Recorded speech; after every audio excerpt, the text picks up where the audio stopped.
একামতের সময় দাঁড়াবো কখন? একামতের পূর্বে না একামতের মাঝে না একামতের পরে? এটা আপনি যদি জানতে চান তাহলে বর্তমান মরবি মুন্সিকে দেখে কোনো লাভ হবে না। আমাকে দেখতে হবে রাসূলুল্লাহর হাদিসকে, রাসূলুল্লাহর হাদিসকে।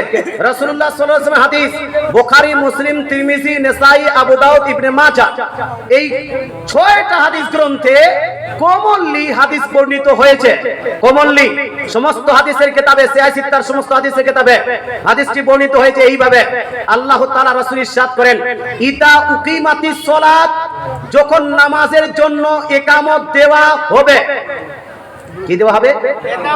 ইকামত, নামাজের জন্য। ইদা উকিমাত লিস সালাত আও উকিমাতিস সালাত, যখন নামাজের জন্য ইকামত বলা হবে, ফালা তাকুমু, তো তোমরা দাঁড়াবে না। জোরে বলে সুবহানাল্লাহ। ইকামত যখন দেওয়া হবে তখন তোমরা দাঁড়াবে না, স্টার্টিং এ দাঁড়াবে না, ইকামতের সময় দাঁড়াবে না। তাহলে দাঁড়াবো কখন? হাত্তা তারাউনি, নবী বলছেন যখন আমাকে দাঁড়াতে দেখবে। জোরে বলে সুবহানাল্লাহ। কখন ভাই? যখন রাসূলুল্লাহকে দাঁড়াতে দেখবে। এই হাদিস থেকে সুস্পষ্ট বোঝা যায় কয়েকটা জিনিস। রাসূলুল্লাহ বলেছেন ইকামত স্টার্ট হয়েছে, দাঁড়াবে না, দাঁড়াবে না, এটা স্পষ্ট বোঝা গেল। তাহলে ইকামতের পূর্বে দাঁড়ানোর কোনো চান্স নাই রাসূলুল্লাহ হাদিস থেকে। 2 বোঝা গেল রাসূলুল্লাহ বলছেন দাঁড়াবে তখন যখন আমাকে দাঁড়াতে দেখবে, আমাকে তোমরা দেখবে। রাসূলুল্লাহ কখন দাঁড়াতেন? এই প্রসঙ্গে মুসলিম শরীফের ভাষ্যকার ইমাম নববী রাহমাতুল্লাহি আলাইহি এবং অন্যান্য সমস্ত ফিকহ গ্রন্থে আছে যে দাঁড়াতে হবে যখন ইমাম হাইয়া আলাস সালাহ বলবে, তখন দাঁড়ানো স্টার্ট করতে হবে। হাইয়া আলাল ফালাহ, কাদ কামাতিস সালাহ পর্যন্ত আপনার দাঁড়ানো কমপ্লিট হয়ে যাবে। এটা হলো সবথেকে উত্তম নিয়ম, এটা হলো হাদিসের নিয়ম। আগে থেকে দাঁড়িয়ে যেতে হবে, এটা হলো হাদিসের বহির্ভূত কাজ। এই জন্য সুন্নি মানুষেরা আমরা আগে দাঁড়াই না। ফিকহ শাস্ত্রের কিতাবে লিপিবদ্ধ আছে যখন ইকামত দেওয়া হবে, ইকামতের পূর্বে দাঁড়িয়ে ইকামত শোনা, এটা হলো মাকরুহ। মাকরুহ, মাকরুহ, চলবে চলবে না। আব্দুল্লাহ বিন উমর রাদিয়াল্লাহু তাআলা আনহু, এই যে আপনার কি বলছে সুনানি আপনার মুসান্নাফ নবী সাহেবের মধ্যে এক সাহাবী ইকামতের পূর্বে দাঁড়িয়ে গেছেন। তো আব্দুল্লাহ বিন উমর বলছেন, হে আমার বন্ধু তুমি বসে যাও, যখন তিনি বলবে কাদ কামাতিস সালাত তখন তুমি দাঁড়াবে, তার আগে দাঁড়াবে না।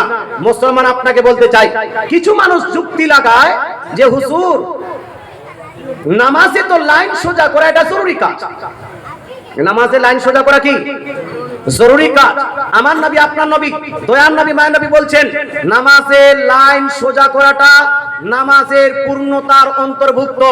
অর্থাৎ যে লাইন সোজা করবে না তার নামাজ পূর্ণ হবে না। কিন্তু ভাই আপনাকে বলতে চাই, লাইন সোজা করার জন্য কয় মিনিটের প্রয়োজন আছে? কয় মিনিট? এই এক মিনিট বলছে। হ্যাঁ, যারা আনারি ওরা যদি 2-4 মিনিট আগে দাঁড়িয়ে দেন তবুও দেখবেন তার লাইন সোজা হবে না। এক রাকাত নামাজ পড়ে ও দেখবেন আগে থেকে পিছে, পিছে থেকে আগে হয়ে গেছে। আর যারা খেলারি অর্থাৎ যারা আসল নামাজি, এদেরকে টাইম লাগবে না, উঠতে উঠতেই লাইন সোজা হয়ে যাবে কি যাবে না? যাবে। মুসলমান লাইন সোজা করার জন্য আগে নয়, বরং উমর বিন খাত্তাব রাদিয়াল্লাহু তাআলা আনহু ইকামতের পরে লাইন সোজা করো তো বলতেন। লাইন কি সোজা হয়েছে? যখন লাইন সোজা হওয়ার ইঙ্গিত আসতো তখন তিনি নামাজ শুরু করতেন। তখন তিনি কি করতেন? নামাজ শুরু করতেন। সুতরাং ভাই আপনাকে বলতে চাই, ইকামতের পূর্বে নয় বরং ইকামত স্টার্ট যখন হবে তখন বসে বসে আপনাকে ইকামতের উত্তর দিতে হবে। ইকামতের কেউ যদি উত্তর দেয় তাহলে আযানের উত্তর দেওয়ার মতো নেকি পাবে। জোরে বলেন সুবহানাল্লাহ। আযানের উত্তর দেওয়া যেভাবে জায়েজ, মুস্তাহাব কাজ, নেকির কাজ, তদ্রূপ ইকামতের উত্তর দেওয়া জায়েজ, নেকির কাজ। মুসলমান আল্লাহ তাআলা বুঝার তৌফিক দান করুক, আমল করার তৌফিক দান করুক। বলেন আমিন। জোরে বলেন আমিন। একবার দরুদ শরীফ পড়ি, আল্লাহুম্মা